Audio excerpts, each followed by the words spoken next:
Ya, kalau kita lihat di sini di chat ya, ada yang bertanya ini mungkin bisa langsung saja ini ditujukan kepada siapa ya ini. Jadi dalam rangka pengelolaan dana kontingensi, mungkin dari admin bisa minta tolong ditayangkan ya chatnya ini, maksudnya di-share di screen-nya. Jadi dalam rangka pengelolaan dana kontingensi yang dikelola oleh PNB dan selanjutnya di-channeling ke Kemenkes, mengingat dinamika dan penularan COVID ini, tentunya kebutuhan pendanaan itu harus cepat. Berapa lama proses pencairan dana kontingensi, baik yang dari APBN atau APBD? Jika terlalu lama, untuk itu mengapa tidak dikonsolidasikan ke berbagai institusi tersebut sehingga dapat memberikan bridging loan dengan berbagai relaksasi term dan condition dahulu. Baru kemudian apakah Pemda atau Kemenkes membayarnya di kemudian hari ke institusi keuangan tersebut. Nah, ini mungkin lebih tepat ditanggapi oleh Pak Fauzi ya. Silakan Pak Fauzi. Ya, saya kira jadi dana dari pusat yang dikelola atau dana tanggap darurat itu sebenarnya langsung bisa dimanfaatkan ya selama memang sudah ada aturan mainnya yang di teknis, karena dari informasi yang saya dapat bahwa dana tersebut memang dikelola oleh BNPB kemudian disalurkan ke Kemenkes dan rumah sakit bisa mengklaim ke Kemenkes dengan verifikator yang diperbantukan dari BPJS Kesehatan. Nah ini saya kira memang dana itu memang langsung bisa dicairkan gitu.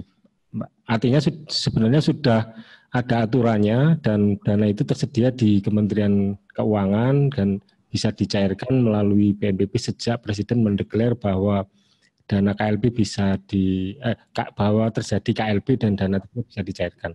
Karena memang dari beberapa studi yang kita lakukan tahun 2018-2019 dengan World Bank ya, memang negara sudah punya dana KLB khusus, memang kebanyakan digunakan untuk bencana alam dan baru kali ini digunakan untuk wabah, dan ini memang butuh pengalaman tersendiri dalam rangka mencairkan dana tersebut. Mungkin itu sementara yang bisa saya jawab. Ya, terima kasih Pak Oji. Jadi sebenarnya dana itu bisa langsung digunakan ya, sudah ada mekanismenya yang memungkinkan untuk segera mencairkan dana-dana tersebut. Nah, selanjutnya ini ada pertanyaan dari Bapak Haryadi. Saya yakin isu pendanaan COVID-19 di atas kertas, kemauan politik negara sudah jelas arahnya dan berbuat sekuat tenaga dari sumber APBN, APBD, dan dukungan dana di luar skema anggaran atau negara masyarakat. Menarik bahwa isu kecepatan pencairan dana akan menentukan pengelolaan isu COVID. Pertanyaannya, bagaimana jika anggaran memang belum tersedia karena masih dikumpulkan dari pajak? Ini artinya perlu terobosan politik untuk memastikan bahwa dana APBN yang sudah terkumpul dari pajak diprioritaskan untuk ini sehingga dana dinas dan kebutuhan rumah tangga, misalnya presiden, anggota kabinet, dan sebagainya itu harus ditekan. Hal lain adalah dana desa. Memobilisasi dana desa menjadi pilihan yang rasional. Hanya saja pencairan dana desa yang selama ini kurang transparan menjadi persoalan karena kentalnya muatan politik.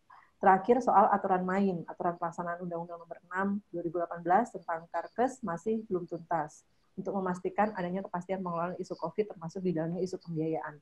Nah, silakan siapa yang menanggapi ini mengenai penggunaan dana-dana APBN dari pajak, dana desa, dan sebagainya terkait dengan isu-isu politik juga ya. Mungkin nanti Prof. Laksono juga bisa menanggapi ini ya. Ya, terima kasih Mbak Putu. Jadi terkait dengan mekanisme APBN sebenarnya sudah ditetapkan sejak APBN itu diketok palu ya. Artinya memang meskipun dananya itu memang sedang dikumpulkan oleh pemerintah, tapi dalam hal emergensi Kementerian Keuangan bisa mengeluarkan realokasi anggaran dari beberapa komponen, dan ini bisa disiagakan. Apabila memang dananya belum cukup, maka pemerintah, kalau tidak salah Kementerian Keuangan pernah menginformasikan bisa mencetak uang ya untuk mengatasi krisis ini. Jadi selain dengan realokasi anggaran untuk mempercepat pencairan, pemerintah bisa mengeluarkan mengeluarkan uang baru untuk memenuhi kebutuhan di tingkat pusat maupun di tingkat daerah. Ya, mungkin ini sekali lagi ini suatu hal yang menarik ya. Apakah ada atau tidak ada uangnya ya? yang saya baca ya, itu memang soalnya pemerintah sudah ada uangnya, sebagian itu dari 400, itu ini sekitar 160-an triliun itu dari Silpa tahun lalu ya, yang ini kan pasti ada uangnya lah ini.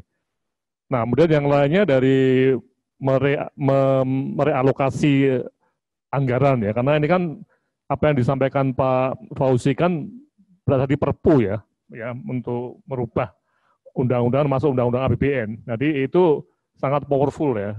Jadi saya kira uangnya itu ada, cuman terus terang aja ini kan baru sekali ya. Kita belum tahu bagaimana pelaksanaannya ini. Nah, ini yang nanti kita akan coba monitor. Jadi webinar ini nanti kita akan lakukan lagi tentang keuangan ini. Nanti kita juga akan mengundang mungkin dari pusat juga ya keuangan ya. Apakah memang sudah terjadi tadi klaim yang ditagihkan DPR tadi? Sampai sekarang saya belum mendengar ya. Apa sudah ada Pak yang klaim-klaim ini? Belum ya? Belum. Tapi saya yakin uangnya sudah ada nih Mbak Putu ya. Pak Haryadi, begitu. Terima kasih.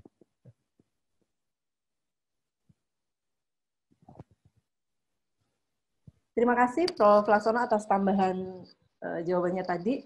Jadi sebenarnya dananya itu sudah ada, tinggal pakai Silpa gitu ya.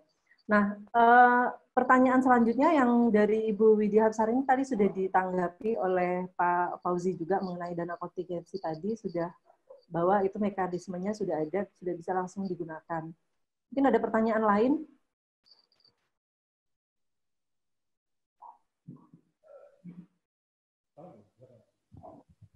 Ya, silakan.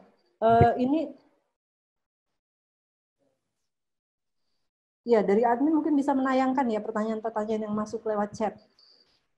Ya. Ya, yang bawah. Yang bawah.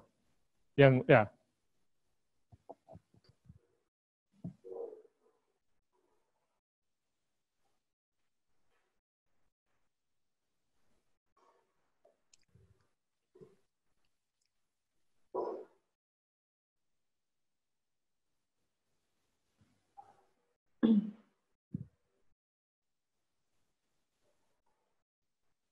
Iya, ini yang dana kontingensi tadi ya, channeling tadi ini sudah dibahas oleh Pak Fauzi ya. Gimana Pak Fauzi? Mau menjelaskan ulang? Ya, kalau terkait dengan pencairan, saya kira kalau di informasi ini memang dari Kementerian Keuangan akan mempercepat prosesnya meskipun mungkin lewat online juga, cuman memang persyaratan beberapa hal perlu dibenahi, misalkan rumah sakit itu klaimnya harus diverifikasi karena untuk mencegah terjadinya beberapa kesalahan klaim itu juga perlu harus disesuaikan dengan apa maksudnya regulasi yang ada ya. Kemudian kalau dikonsolidasikan dengan bank, saya kira Kemenkyu sudah membuat sebuah aturan termasuk di daerah ya BKAD bagaimana dana-dana tersebut dicairkan, karena secara undang-undang setiap tahun pemerintah pusat dan pemerintah daerah sudah mempunyai dana tidak terduga atau dana siap pakai atau dana darurat atau dana apapun, karena memang di beberapa penelitian yang kita lakukan baru tahun kemarin sama World Bank, memang dana-dana tersebut ada di tingkat pusat, di tingkat kabupaten maupun di tingkat provinsi. Tapi memang mekanismenya berbeda-beda bagaimana mencairkan, termasuk para mungkin kepala negara atau kepala daerah mendeklar dulu level berapa KLB tersebut dinyatakan. Jadi setelah dinyatakan KLB baru bisa digunakan dana-dana tersebut. Dan siapa yang menjadi pengelolanya ada yang berbeda-beda di tiap daerah. Ada yang di BKAD, ada yang di Sekda, kemudian dialihkan di BPBD, kemudian mungkin di Dinas Kesehatan. Kalau di tingkat pusat, seperti yang diinformasikan beberapa berita juga, Kementerian Keuangan juga merilis untuk segera mencairkan dana-dana KLB tersebut melalui BNPB dan Kementerian Kesehatan sehingga rumah sakit bisa mengklaim ke sana. Jadi setiap tahun dana-dana tersebut memang sudah ada, sudah dianggarkan melalui beberapa mekanisme. Ada yang namanya dana darurat, ada dana siap pakai dan lain sebagainya. Mungkin itu Mbak Putu. Ya, terima kasih Pak Fauzi ya atas informasinya, atas penjelasannya. Ini tadi saya melihat ada pertanyaan juga yang terkait dengan OPEX ya. Jadi kebutuhan pendanaan wabah COVID-19 sepertinya terlihat lebih banyak merupakan OPEX atau belanja operasional, ya, operational expenditure ya. Kalaupun ada CAPEX atau belanja investasi atau ya belanja investasi, hanya beberapa jika diperlukan pembangunan atau pengembangan rumah sakit COVID seperti yang di Galang Kepri. Mengapa tidak didorong RSUD yang memiliki rasio pendapatan dan asetnya lebih dari 1 kali atau dengan kata lain pengelolaan keuangan yang sehat, itu memberikan pinjaman jangka pendek ke rumah sakit COVID yang memerlukan dengan cepat pendanaan tersebut. Hal ini sangat dimungkinkan karena salah satu fleksibilitas BLUD rumah sakit melakukan pinjaman. Nah mungkin Pak Oji lagi nih ya, sama mungkin Prof. Laksono juga nanti bisa menambahi. Atau dari audiens yang lain mungkin ada yang bisa, saya lihat di sini tadi ada hadir Pak Yos juga mungkin nanti bisa membantu memberikan penjelasan mengenai hal ini. Silakan Pak Oji. Ya, makanya saya bilang mungkin ini perlu diinventarisir ya kebutuhan di setiap daerah atau bahkan di rumah sakit ya. Apabila berkenaan dengan pengadaan alat, pengadaan APD misalkan sudah diorganisasi atau diorganisir oleh pemerintah pusat dari pendanaan pusat, maka kita harus mempercayakan ke pemerintah pusat.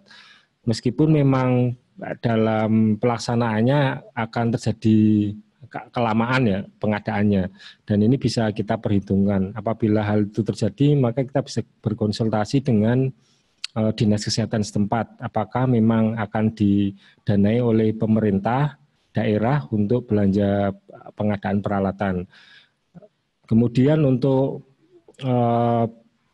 misalkan untuk investasi ya pembangunan rumah sakit ya yang sementara, saya kira dari pembicaraan dari beberapa pertemuan kemarin menyepakati mungkin menggunakan rumah sakit darurat seperti rumah sakit yang difokuskan menjadi rujukan atau menggunakan ruang-ruang hotel untuk akomodasi. Lah ini pendanaannya tidak hanya dari rumah sakit, mungkin saja juga bisa bekerja sama dengan Pemda dengan terkait hal itu, termasuk bagaimana mengorganisir sumbangan-sumbangan filantropi yang berbentuk uang untuk mendanai hal-hal tersebut. Jadi saya kira memang BLUD rumah sakit yang mempunyai dana sendiri untuk mendanai, saya kira bisa dikoordinasikan dengan dana-dana dari Pemda dan dana-dana dari filantropi tadi. Mungkin itu, Prof. Ya, jadi ini memang menarik ya. Jadi ketika bicara mengenai surge tadi ya, lonjakan tadi, ini memang kemarin juga dibahas pada skenario ya, Mbak Putu juga menulis ya, nanti ini akan kita teruskan bagaimana mengenai sumber pendanaannya. Memang kalau lihat pada pengalaman di beberapa wabah influenza ya, atau flu ya, atau virus ini, SARS dan sebagainya, itu memang temporary ya, kita harapannya ini juga 3-6 bulan selesai ya, harapan kita ya, insya Allah ya. Nah tentunya kalau kita menggunakan investasi yang besar-besaran sekali ya, mungkin bikin rumah sakit yang sangat besar sekali mungkin ya nanti akan muspro ya. Makanya menarik ketika kita melihat Wisma Atlet ini diubah menjadi rumah sakit walaupun tidak begitu rumah sakit yang kritikal ya, yang sangat berat seperti yang di rumah sakit penyakit infeksi seperti Saroso ya, tapi minimal ada suatu pengalihan fungsi dari gedung baru yang ini tentunya capital expenditure-nya lebih rendah ya dibanding kalau bangun baru, dan tentunya waktu yang sangat penting ya untuk mengejar tadi. Nah ini yang menarik ya. Jadi kita yang belum bisa melihat secara empirik ya, apakah dana yang nanti dari APBN itu bisa dipakai untuk ke daerah untuk itu, atau daerah yang harus mencari sendiri untuk biaya operasional atau biaya tambahan untuk merubah sebuah wisma, entah wisma mahasiswa atau wisma haji atau apa ya, itu menjadi sebuah rumah sakit sementara. Nah, ini yang Mbak Putu ya, yang kita dalam skenario writing ya, penulisan skenario itu perlu mencantumkan betul siapa yang mendanai ya. kemarin pada waktu rapat di gubernur itu memang untuk kegiatan sampai akomodasi ya, misalnya penggunaan diklat daerah untuk tempat isolasi tadi ya, itu Pemda berani membayar mungkin ya, tapi begitu nanti sampai kalau misalnya harus ada alat-alat seperti ventilator atau yang paling mahal, tapi ini susah sekali ya, ECMO untuk paru-paru ya, itu apakah akan dibayar Pemda atau pusat ini? Nah ini yang menarik, karena sekali lagi kita sekarang di Jogja apalagi ya, Jakarta mungkin sudah melonjak ya, tapi di Jogja itu masih belum ada lonjakan yang tinggi. Jadi posisi kita itu baru di Jogja baru prediksi ya. Tapi di Jakarta itu sudah terjadi lonjakan. Nah, tentunya di sana anggarannya anak DKI cukup kaya ya, dan dekat dengan pusat saya yakin seperti rumah sakit Wisma Atlet itu didanai langsung oleh dana pusat, itu tidak masalah itu. Begitu ya. Ini kalau nggak salah Pak Irfan ya, butuh ya, apa bisa dibuka langsung ya? Pakai apa nih? Pakai Pak Irfan ikut webinar nggak? Pakai Zoom nggak? Atau Iya. Hadir, Prof. Hadir. Pakai Zoom, ya. Bisa di. Ini kan saya kira capital expenditure-nya kan tidak membuat rumah sakit baru ya, kecuali di Galang pun juga menggunakan yang lama, Pak. Ya, benar, Pak? Ya, betul. Nah. Ya, jadi. Silakan Pak Ifrat. Iya, betul sekali, Prof. Maksud pertanyaan saya tadi adalah sebenarnya isunya adalah isu kecepatan pencairan dalam rangka penggunaan dana yang sudah dialokasikan oleh negara saja sih sebenarnya. Kalau isu itu sebenarnya tidak ada, karena sudah dipastikan bahwa pencairan dana itu bisa segera dilakukan, ya tentunya penanganan wabah COVID tentu bisa lebih terkelola dengan baik.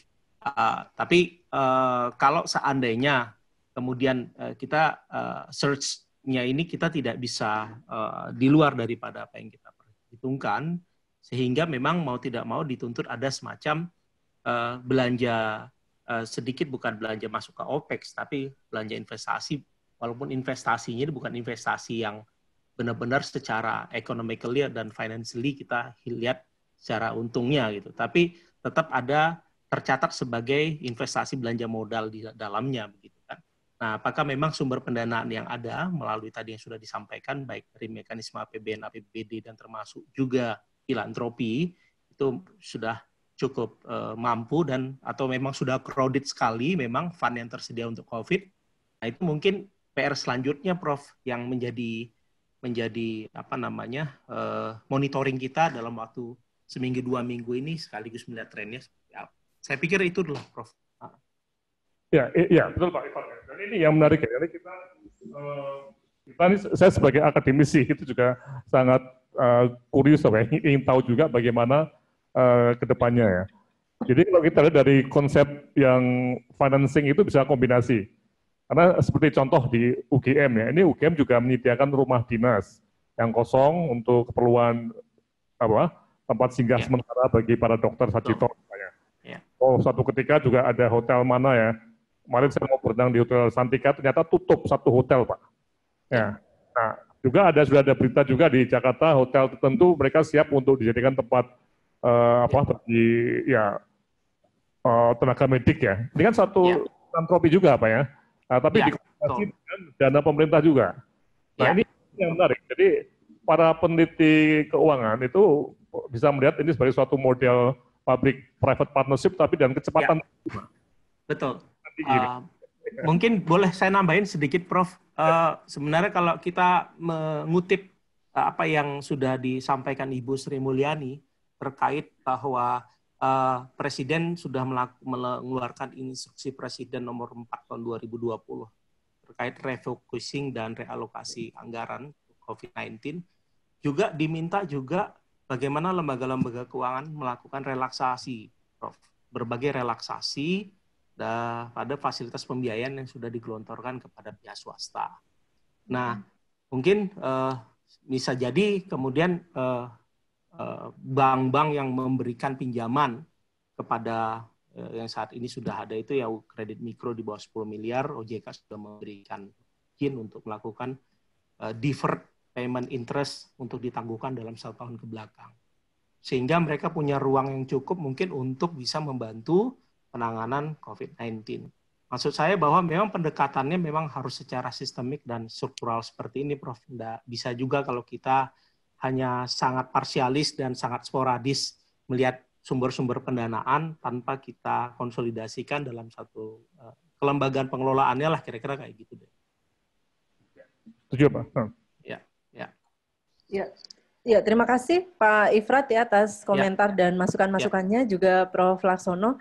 Jadi kelihatannya tadi yang disampaikan oleh Pak Ifrat itu juga sangat berkaitan tentu saja dengan masalah leadership ya. Kemarin di hari pertama seminar ini, di hari pertama serial seminar ini, yaitu di hari Senin, kita sudah sempat bahas, memang leadership itu akhirnya menjadi faktor yang krusial, karena juga harus itu tadi, mengontrol masalah pergerakan ini kan banyak macam-macam, ada pergerakan orang, ada pergerakan barang, logistik, ada juga dana dan sebagainya. Terima kasih Pak Ifrat. Ya, ini pertanyaan berikutnya ada dari Bu Awi. Bu Awi ini dari Sonjo ya. Untuk Jogja, apakah sudah ada pernyataan dana yang akan dialokasikan untuk menangani COVID-19? Dana istimewa apa yang bisa digunakan untuk persiapan-persiapan ini, dan apakah gubernur sudah membahas dan mempersiapkannya? Nah, mungkin sepertinya ini apakah Pak Oji atau Prof. Laksono yang akan menanggapi ini? Silakan. Nah, ini ada. Jadi sebenarnya kami juga mengundang dari Dinas Kesehatan untuk melihat kondisi transparansi di dana persiapan ini ya. Cuman memang ternyata ada panggilan mendadak Prof untuk, dan belum dapat dispo terkait dengan dana karena masih membahas anggarannya. Jadinya memang belum bisa kita jawab langsung karena saya juga mencari informasi di websitenya Jogja juga belum banyak data-data yang bisa dimunculkan, karena Jogja ini terkenal transparansinya Prof, karena di situ muncul beberapa anggaran-anggaran, tapi memang untuk dana KLB yang dipersiapkan memang belum kelihatan. Kalau dari dana tahun 2019, tahun 2016 itu ada di BNPB, di BPBD daerah, di terpusatnya di situ, dan penanganannya memang untuk penanganan deteksi sampai ke rehabilitasi untuk bencana ya. Jadi bukan untuk KLB untuk wabah. Karena di anggarannya pemerintah provinsi hanya fokus di bencana. Mungkin itu Pak Putu. Ya, terima kasih. Prof. Laksono ada komentar?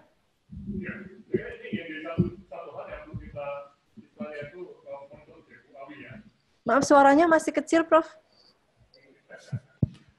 Oke, mungkin ini yang perlu kita terus monitor Bu Awi ya. Dan saya nggak tahu di Sonjo Bu Awi bisa membuka nggak? Bisa langsung bicara nggak Bu Awi? Halo, Bu Awi?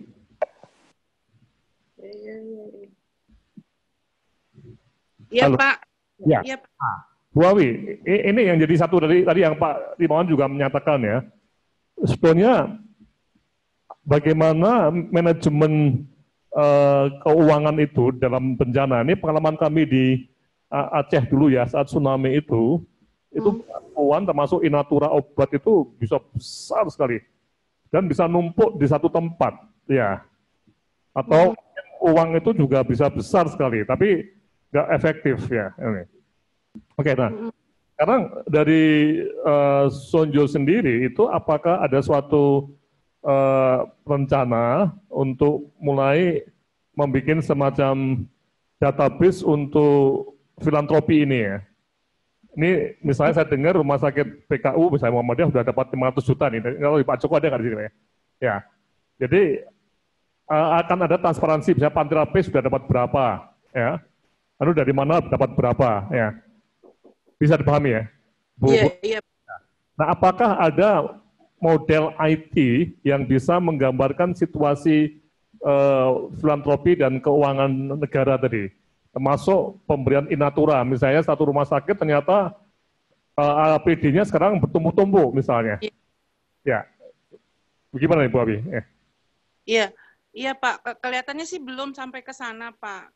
Jadi memang masih berjalan sendiri-sendiri, mengusahakan sendiri-sendiri. Sebetulnya kalau dari Dinas Kesehatan kemarin itu juga kenapa tidak bisa memberikan ke semua rumah sakit yang diminta, karena memang setiap rumah sakit juga mengadakan fundraising sendiri-sendiri begitu. Nah, memang dari, ya mungkin itu inisiatif yang bagus ya Pak untuk mengumpulkan data filantropi ataupun charity yang sudah terjadi sampai saat ini.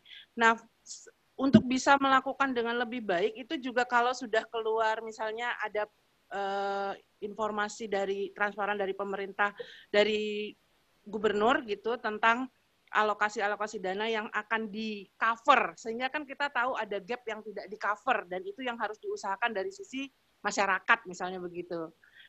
Tapi ya untuk sementara ini kelihatannya masih jalan sendiri-sendiri gitu Pak.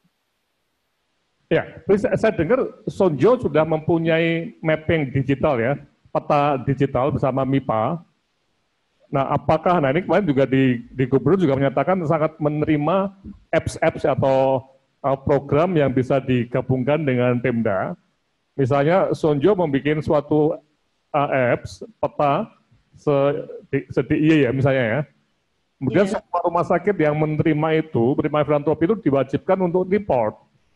Ya, misalnya rumah sakit saya menerima taruhlah 100 APD dari mana gitu ya. Nah, itu harus di-declare ya. Sehingga stok saya di sini dengan APD dari pemerintah itu menjadi taruhlah 300 misalnya. Nah, sementara di tempat lain juga demikian. Nah, karena kalau tidak mempunyai deklarasi stok ini tadi yang saya katakan ya, di perusahaan ya, itu koordinasi antara keuangan negara, sumber dana negara dengan sumber dana masyarakat itu bisa kacau balau, artinya bisa bertumpuk-tumpuk di satu rumah sakit atau beberapa rumah sakit, sementara yang lainnya itu kurang. Ya, karena saya yakin Bu Adida ya di Temanggung ya, Muhammadiyah mempunyai jaringan yang sangat-sangat kuat untuk menggali dana tadi. Nah ini, deklarasi berapa persen atau berapa yang didapat dari pemerintah, dari masyarakat itu perlu enggak kita bikin ini? Terima kasih. Yes, tahu saya belum sampai situ sih Pak, tapi mungkin mau ada tambahan Bu? Iya, menurut saya penting seperti itu ya. Penting ada semacam sonjo ya tadi. Sambat Bu. Sonjo Bu, sambatan Jogja ya. Oh gitu. Jadi mungkin yang seperti sonjo itu bisa diduplikasi di wilayah-wilayah lain ya, di provinsi lain barangkali. Ya, tapi ini juga belum efektif sekali karena kan willingness rumah sakit, willingness pemerintah, willingness dari banyak pihak untuk kemudian sama-sama melakukan seperti yang Bapak bilang tadi ya, transparansi, laporan dari apa yang sudah diusahakan itu kan juga belum muncul Pak. Karena kemarin saja masih ada keluhan tidak adanya APD untuk dokter-dokter di Bantul yang harus mengusahakan sendiri dan hanya bisa memenuhi untuk kebutuhan 3 hari. Seperti itu aja masih dikeluhkan ke dinas gitu Pak. Jadi sementara dinas juga merasa bahwa rumah sakit sebagian juga tidak mau melakukan yang proseduralnya dinas, membuat surat dan sebagainya. Saya juga kalau ngomong soal kolaborasi berbagai pihak ini memang challenge besar kita ya Pak. Ya, tapi bisa nggak Bu kita usul pada pemerintah dan juga para donatur ya, para donatur pun itu juga harus punya semacam tuntutan juga ya pada yang diberi itu ya. Anda misalnya saya sebagai penyumbang APD 100 misalnya, ya saya juga minta supaya Anda declare ke suatu sistem. Nah, sistem paling mudah kan pakai peta digital loh, Bu Awi ya. Iya Pak. Ya nanti kita tinggal ke Pak Rimawan dan teman-teman untuk melakukan itu supaya bisa lebih transparan juga kepada publik yang memberikan bantuan. Iya, ini betul-betul dan kita udah punya kasus banyak di masa lalu ada korupsi atau ketidaktransparanan di bencana itu terjadi ya. Termasuk bagaimana mengaudit penerimaan in natura itu loh Bu. Betul Pak. Ya. Nah ini saya kira yang memberi sumbangan pun akan sedih kalau misalnya apa yang kita sumbangkan ternyata kalau obat ya itu bisa expire karena memang terlalu banyak ada numpuk-numpuk ya. Iya. Jadi. Iya Pak, terima kasih Pak. Tentunya Bu Awi ya untuk Sonjo supaya kalau teknologi untuk IT-nya saya kira gampang sekali toh karena sudah semua bisa ya. Oke, terima kasih. Ya, terima kasih Bu Awi dan Pak Laksono. Sebenarnya saya ingin memberikan kesempatan pada Pak Darwito ya, karena di sini ada Pak Darwito juga bergabung bersama kita. Mungkin Pak Darwito sebagai Ketua PRC DIY bisa memberikan komentar tadi dari harapan Bu Awi mengenai kolaborasi tadi. Paling tidak dari berbagai stakeholders yang diharapkan bisa berkolaborasi itu paling tidak dari sisi rumah sakit itu bagaimana ini Pak Darwito? Mungkin bisa dibuka admin untuk Pak Darwito.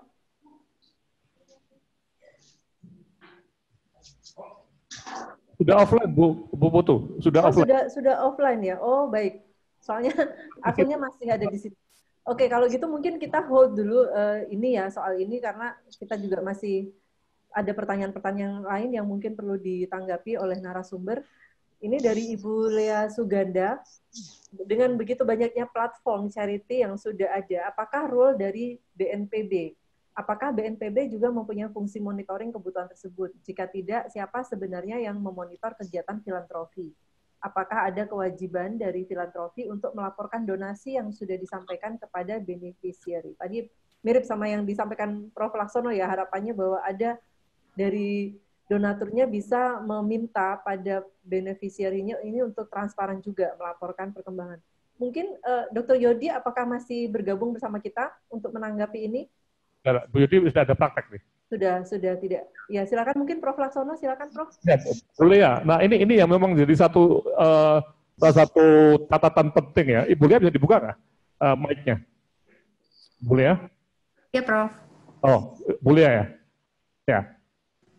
Ya, terus saja kita nggak tahu Bu, terus yang waktu kita di Jogja sendiri itu apakah ini wewenangnya dinas sosial atau BPBD ya di Jogja ya, Badan Penanggulangan Bencana Daerah ya.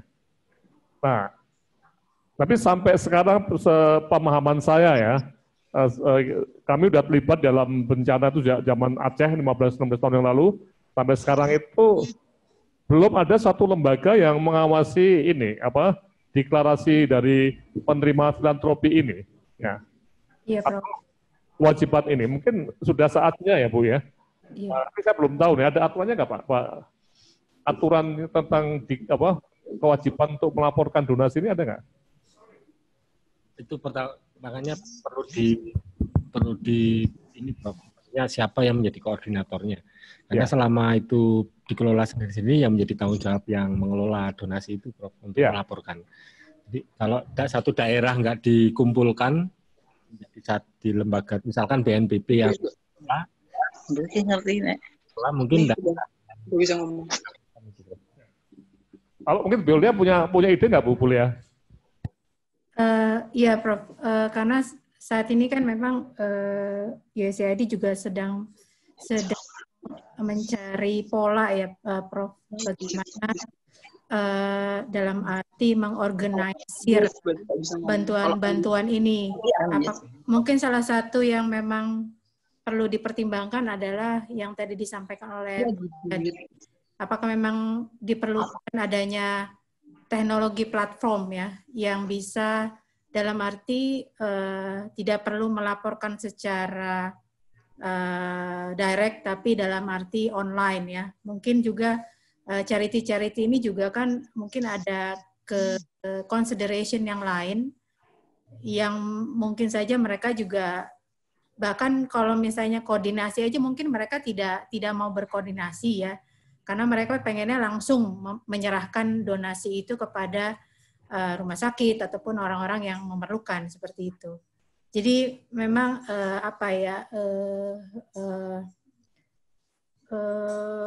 natur dari filantropi ataupun charity ini juga memang lebih kepada memang tidak diatur gitu loh.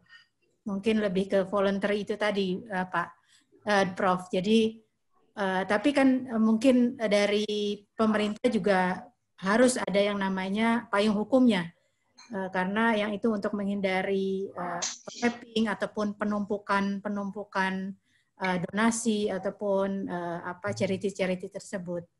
Nah, ini yang sebenarnya yang kita perlu gali lebih lanjut, Prof. Ya, boleh ya. Kalau kita bicara praktis ya, saat teknologi platform digital itu mudah ya. Misalnya ini kita sedang kembangkan juga di IDIY dengan bersama Persi itu. Mbak Putu paham ya yang peta kemarin ya, peta rumah sakit tadi ya. Nah, bisa nggak dalam peta ini Mbak Putu ya, nanti bilang pada Persi ya, dan juga Dinas Kesehatan. Artinya pemerintah itu hanya akan memberikan penyaluran ya, alat tadi bisa APD ya. Kalau rumah sakit itu membuka diri, sudah punya berapa stoknya, dari mana sumbernya, ya. Paham Mbak Putu ya? Bisa nggak gitu Mbak Putu ya? Di dalam skenario tadi juga ada skenario mengenai koordinasi tadi. Karena kami takut sekali kalau tidak ada transparansi ini, jangan-jangan pihak pemerintah pun juga mempunyai kekhawatiran yang sama. Lalu jangan-jangan kita tambahin di sana kebanyakan, sini kurang. Nah ini, itu boleh ya. Jadi kalau platform teknologi digitalnya itu saya kira bisa dikerjakan itu.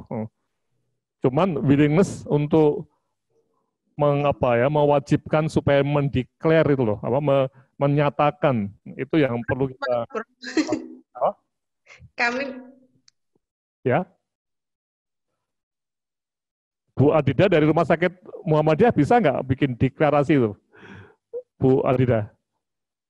Misalnya mendeklarasi bahwa kita punya stok APD untuk 3 hari ya, misalnya yang 100 dari atau yang 50 dari mana, yang 50 dari pemerintah misalnya. Halo, ya itu Mbak Putu, silakan.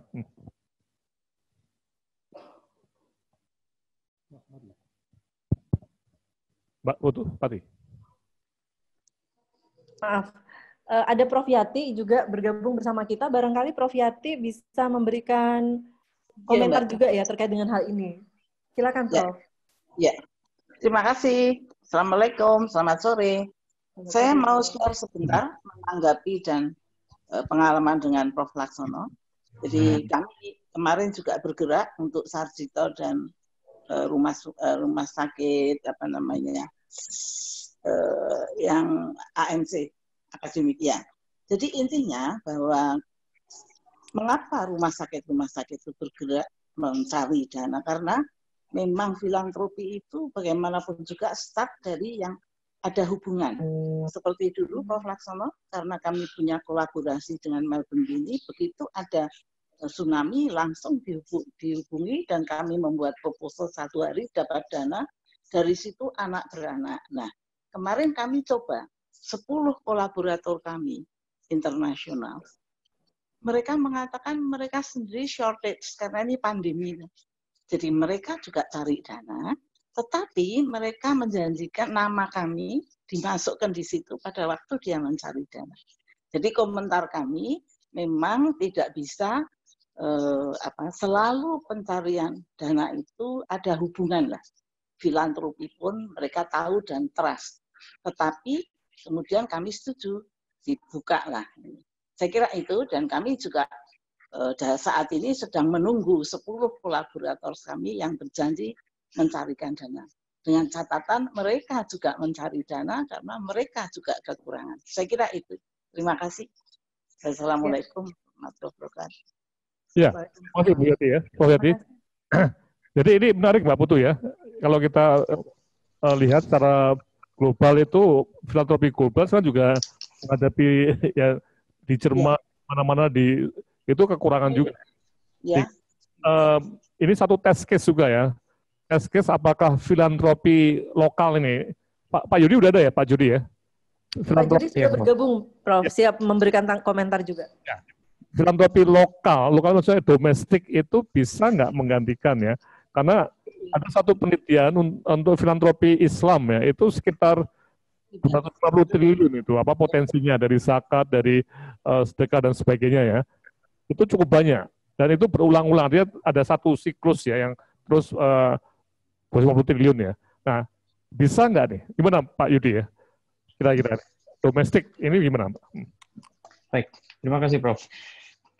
Baik. Mohon maaf tadi saya tinggal sebentar, tapi tadi saya cukup mengikuti diskusinya tadi dari Ibu Lea Suganda. Jadi mungkin saya lebih banyak mengomentari di bagian terakhir. Apakah ada kewajiban dari filantropi untuk melaporkan donasi yang sudah disampaikan kepada beneficiary? Sebetulnya dua hal. Jadi filantropi melaporkan apa yang sudah diberikan kepada beneficiary, dan beneficiary juga melaporkan apa yang sudah diterima dari donornya sendiri. Karena saya menggarisbawahi kata transparansi yang tadi Prof. Laksono sampaikan, bahwa rumah sakit itu sebagai implementator, kita di sini bicara rumah sakit, bicara LSM atau lembaga apapun yang mengimplementasikan donasi filantropi, rumah sakit harus membuka diri untuk bisa mendeklar berapa kebutuhannya, jumlahnya untuk berapa, dan sebagainya. Dan itu harus jujur. Kepada implementator yang lain, kepada lembaga-lembaga yang lain, mereka juga mendeklar demikian, dan juga harus membuat laporan keuangan yang tepat, dana itu diberikan untuk apa, atau kalau itu ada inaturanya dalam bentuk apa saja secara detik, sumbangan itu. Karena kedepannya harus siap untuk diaudit. Kalau kita memang mau kerjasama lagi untuk seterusnya, itu harus diaudit. Apalagi untuk filantropi domestik yang mereka mulai keluar dan sebagainya, yang berusaha untuk akan bekerja sama, mereka harus siap untuk melakukan demikian. Saya juga menggarisbawahi satu hal yang disampaikan oleh Prof. Yati mengenai filantropi itu adalah satu, kolaborasi, kedua adalah trust.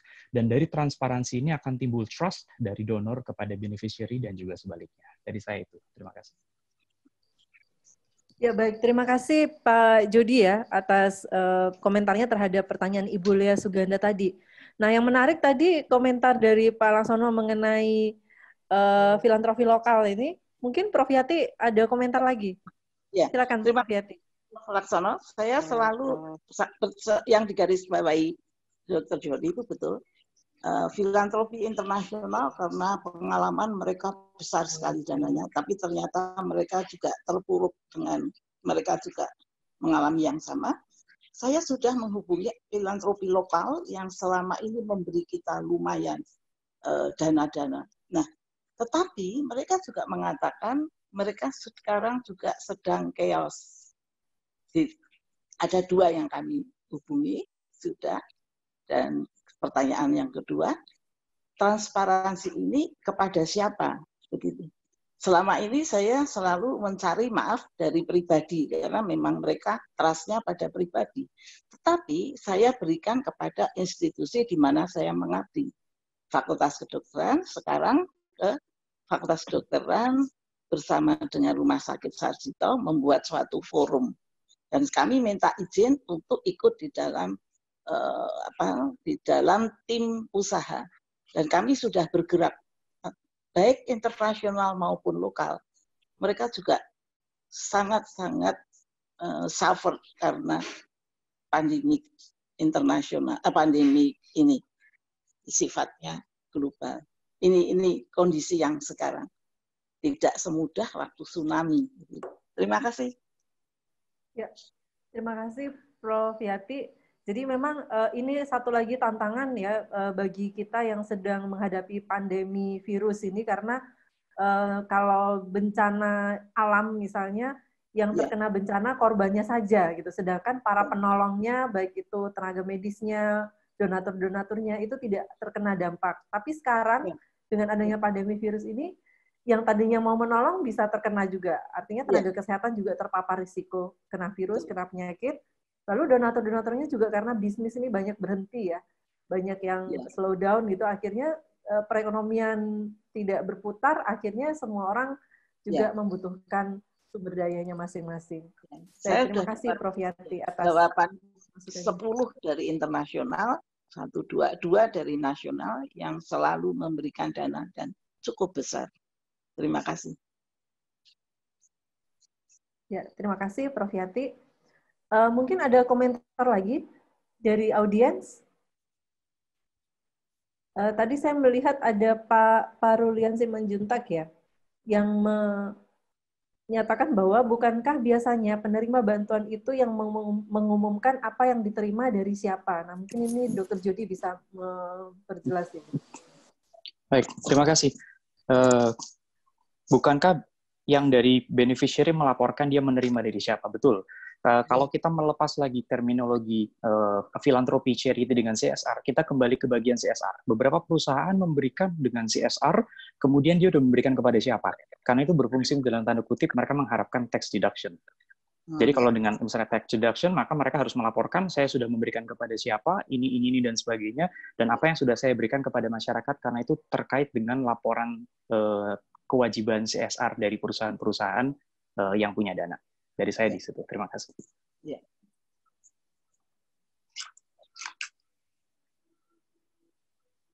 Iya, terima kasih Dr. Jody atas tanggapannya. Baik, Bapak Ibu sekalian, karena sudah pukul 17 ya, kita sudah harus mengakhiri diskusi kita yang sangat menarik pada sore hari ini mengenai bagaimana aspek finansial dan filantropi pada situasi yang membutuhkan surge ini, yang terjadi lonjakan, terjadi surge. Jadi kalau boleh saya ambil beberapa keywords dari diskusi kita tadi, bahwa sumber-sumber pendanaan itu ada dari berbagai macam, dari pemerintah maupun dari masyarakat.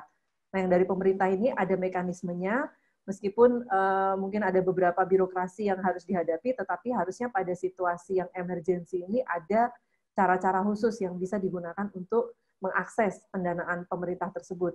Kemudian yang dari masyarakat ada saluran-saluran yang bisa digunakan, misalnya melalui filantropi, yaitu yang lebih terorganisir, atau melalui charity yang sifatnya lebih spontanitas. Nah, kemudian tadi ada beberapa kendala yang kita hadapi dalam konteks pandemi COVID, khususnya di DIY, di mana beberapa rumah sakit sampai saat ini masih ada yang mengalami kekurangan, di sisi lain ada tumpukan bantuan yang belum tersalurkan. Nah, ini barangkali tadi sudah disebut-sebut juga dibutuhkan adanya koordinasi yang bersama-sama dari semua pihak yang terlibat, dari rumah sakit, pemberi dana, maupun pihak-pihak lain, termasuk pemerintah daerah, dinas kesehatan, dinas sosial, semua yang terkait itu supaya berkolaborasi dan menentukan bagaimana alurnya, dan akan sangat terbantu apabila cara kerja kita ini dibantu dengan adanya sebuah peta, pemetaan mengenai siapa yang membutuhkan apa dan siapa yang sudah dapat berapa. Sehingga dari peta itu akan dengan mudah kita, para pemberi bantuan ini juga akan dengan mudah ketika akan menyalurkan bantuan itu akan mencari siapa gitu ya. Bisa langsung, bisa juga melalui sebuah badan yang fungsinya mengkoordinir seperti Sonjo ini. Lalu yang masih menjadi PR kita yaitu masalah monitoringnya, bagaimana semua bantuan-bantuan keuangan dan juga semua penggunaan dana-dana baik dari pemerintah ini bagaimana dimonitoring agar tidak terjadi penyimpangan atau inefisiensi. Jadi bisa jadi mungkin bukan penyimpangan yang disengaja, tetapi karena cara kita berkoordinasi, cara kita berkomunikasi, dan cara kita mengelola yang kurang efisien menyebabkan sumber-sumber daya ini, terutama keuangan ini, tidak digunakan secara optimal gitu ya, sehingga pihak-pihak yang membutuhkan justru tidak mendapatkan atau kekurangan, tapi di sisi lain mungkin ada penumpukan sumber daya. Nah, ini yang perlu masih menjadi PR kita untuk diperbaiki, sehingga ke depannya kita akan lebih baik lagi, dan harapannya tentu saja bencana COVID ini atau pandemi ini bisa segera berakhir ya. Tapi meskipun demikian, kita tetap harus bersiap-siap karena ada pernyataan skenario terburuk ini mungkin akan sampai dengan bulan Mei. Jadi kita masih harus berhadapan dengan situasi seperti ini masih sekitar 2 bulan, 3 bulan yang akan datang. Baik, Bapak Ibu sekalian, kami cukupkan sampai di sini diskusi kita pada sore hari ini. Nanti hasil-hasil diskusi maupun rekaman dari diskusi ini akan Bapak Ibu bisa akses melalui website manajemen COVID di rumah sakit, yang informasinya akan kami sebarkan melalui semua grup WhatsApp dan berbagai media sosial yang ada. Dan kami mengucapkan terima kasih atas partisipasi dari para narasumber, para pembahas, dan juga para audiens yang sudah memberikan komentar maupun masukan-masukannya. Dan semuanya akan kami susun dalam sebuah dokumen yang akan kami buat dalam bentuk dokumen skenario planning untuk menghadapi pandemi COVID dalam konteks Provinsi DIY. Terima kasih Bapak Ibu sekalian, lebih dan kurangnya kami mohon dimaafkan, dan sampai ketemu pada diskusi-diskusi mengenai search capacity pada waktu-waktu yang akan datang. Terima kasih, selamat sore. Terima kasih.